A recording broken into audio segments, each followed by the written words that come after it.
Qualification जो सबने पढ़ा होगा, लेकिन तब भी मैं इस मंच के माध्यम से आपको बताना चाहती हूँ कि एक व्यक्ति एक वोट का अधिकार बाबा साहब ने हमें दिया, और उस वोट के अधिकार से आज हम इस समाज में अपने आप के एक मुख्य रूप में इस हिंदुस्तान की ताकत हो या उत्तर प्रदेश की ताकत हो, मुखिया बनाने का जिम्मा आप सबके ऊपर होता है। और उस वोट की ताकत है जो हमारे उत्तर प्रदेश की, और अगर उत्तर प्रदेश का मुखिया बनाना हो तो उस वोट की ताकत है, और अगर प्रधानमंत्री को बनाना हो तो उस वोट की ताकत है। तो ये वोट की ताकत का जो अधिकार बाबा साहब ने दिया, इसके लिए मैं बाबा साहब के लिए श्री चरणों में श्रद्धा सुमन अर्पित करती हूँ।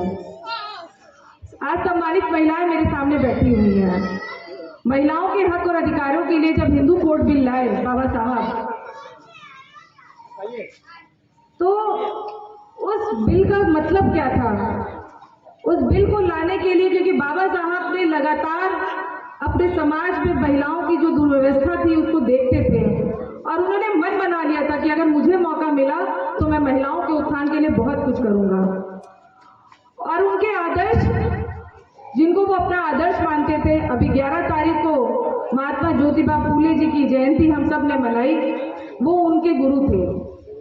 और वो उनको अपना गुरु इसलिए मानते थे कि ज्योतिबा फूले ने अपनी पत्नी को शिक्षा दे करके उनको शिक्षिका बनाया, और उन्होंने पूरे हिंदुस्तान में पहला विद्यालय खोलने का काम किया जिसमें महिलाओं को शिक्षा मिल सके।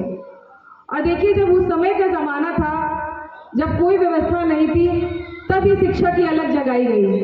तो बाबा साहब ने अपना गुरु महात्मा ज्योतिबा फूले जी को बनाया। आज महिलाएं यहाँ बैठी है, मैं आप सबको बताना चाहती हूँ कि महिलाओं को कितने अधिकार मिले हैं। एक पिता की संपत्ति पे सिर्फ उनके बेटों का अधिकार हुआ करता था, लेकिन बाबा साहब ने हिंदू कोड बिल के तहत बेटियों को भी उतना सम्मान दिया, और आज उस संपत्ति में, पिता की संपत्ति में बराबर का हिस्सा और आज की बेटियों को मिल रहा है। ये है संविधान की ताकत। जब किसी महिला के पति की मृत्यु हो जाती थी तो उसे दूसरा विवाह करने का अधिकार नहीं था। बाबा साहब ने संविधान लिख करके उस महिला को दूसरा विवाह करने का अधिकार दिया। ऐसी तमाम बातें बाबा साहब ने महिलाओं के लिए की। सरकारी नौकरियों में आज अगर महिलाएं प्रतिनिधित्व कर रही हैं तो वो संविधान की ताकत है, जो आज महिलाएं अपने घरों से निकल रही हैं। और ये संविधान किसी दलित, पिछड़े या आदिवासी महिलाओं के लिए नहीं था, ये सवर्ण जाति की महिलाओं के लिए भी था। तो सब समाज के लिए बाबा साहब ने सबके अधिकारों का ध्यान रखा। और आज इसीलिए, चाहे वो किसी भी क्षेत्र में हो, चाहे वो वैज्ञानिक क्षेत्र में हो, चाहे वो शिक्षा के क्षेत्र में हो, चाहे या कोई क्षेत्र लीजिए, आज महिलाएं अपना कंधे से कंधा मिला करके इस देश को आगे बढ़ाने का काम कर रही हैं। ये ताकत संविधान की है। एक बात आपसे और कहना चाहूंगी कि बाबा साहब ने एक बहुत अच्छी बात कही, शिक्षा वो शेरनी का दूध है, जो पिएगा वो दहाड़ेगा। और उसी में एक बात और निहित है कि आप अपने घरों में पूजा पाठ करते हैं कि नहीं करते हैं? तो अगरबत्ती की जब आप जलाते हैं अगरबत्ती को, उसकी खुशबू कितनी देर तक रहती है? मुश्किल से चंद घंटों तक। लेकिन आप उसी किताब से, उस किताब की खुशबू से, उसकी शिक्षा को अगर ग्रहण करते हैं, ताउम्र जिंदगी भर उसकी खुशबू आपके जीवन को संवारती रहती है। ये है ताकत बाबा साहब की। तमाम बातें बाबा साहब की हैं, किस किस पर चर्चा करूं? और एक बात, क्योंकि ये सामाजिक मंच है, लेकिन ऐसा हो नहीं सकता कि राजनीति की बात ना हो। और वर्तमान की सरकार और पिछली की सरकारों में अगर हम अपने आप को तुलना करें तो आप अपने हक और अधिकारों के लिए एक बात तो सुनिश्चित कर लीजिए, वो सरकार हमें कतई नहीं चाहिए जो हमारे लिए सिर्फ और सिर्फ मुसीबतें पैदा करती है, हमें कहीं ना कहीं लाइन में लगा करके खड़ा करती है। तो एक वोट का अधिकार बाबा साहब ने दिया है, इसका सही रूप से उसका उपयोग करिए। और आने वाले वक्त में जो भी चुनाव हमारे उत्तर प्रदेश में 2027 में जो चुनाव हमारे बीच में आने वाला है, इसको अपनी ताकत के साथ जो भी सरकार आपके लिए काम करेगी, और ये आपको तय करना है, ये आपको चुनना है।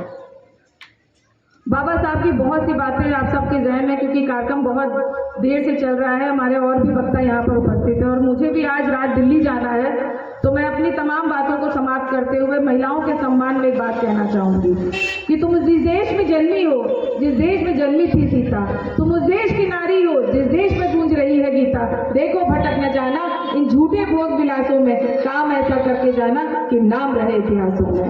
इसी के साथ अपनी बात को मैं विराम देते हुए जय हिंद, जय भारत, जय संविधान। एक बार जोरदार नारा दी, जय जय जय जय जय भीम, जय जय जय जय जय भीम, जय जय जय जय जय भीम। बहुत बहुत धन्यवाद। जय भीम, नमो बुद्धाय।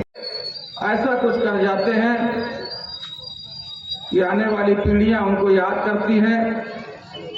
उन्हीं अजीम शख्सियत के मालिक थे बाबा साहब डॉक्टर भीमराव अंबेडकर, जिन्होंने 1948 में शुरू किए गए महात्मा ज्योतिबा फूले के शैक्षिक क्रांति को और छत्रपति साहू जी महाराज की भागीदारी मूवमेंट को आगे बढ़ाते हुए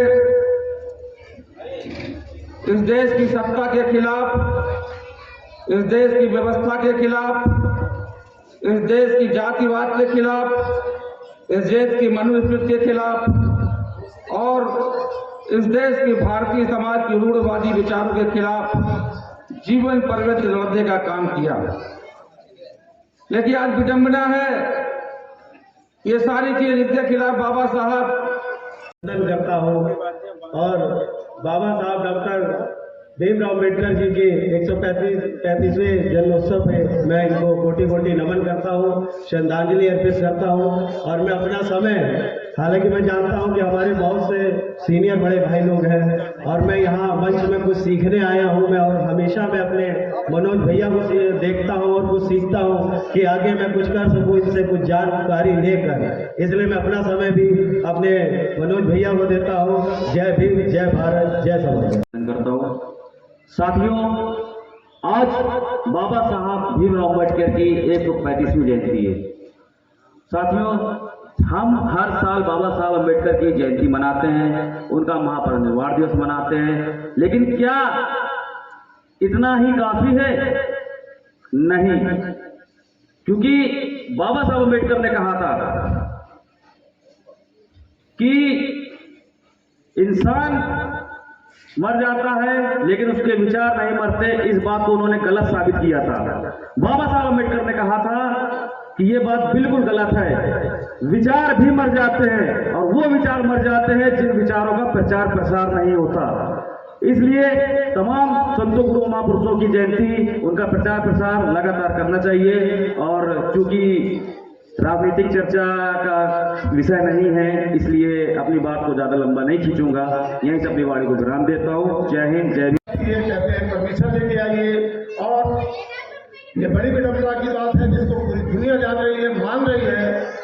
शिवराम नाले जिनका खिताब दिया गया है, चीन जापान की शिक्षा की देवी सरस्वती है, फिर भी अधिकांश जनता अनपढ़ और अज्ञान क्यों? धन की देवी लक्ष्मी है, फिर भी अमेरिका चीन धनवान क्यों? लोगों के साथ जुल्म है बहुत, बचाता फिर भी संविधान क्यों? ये संविधान है जो आप रखे हैं।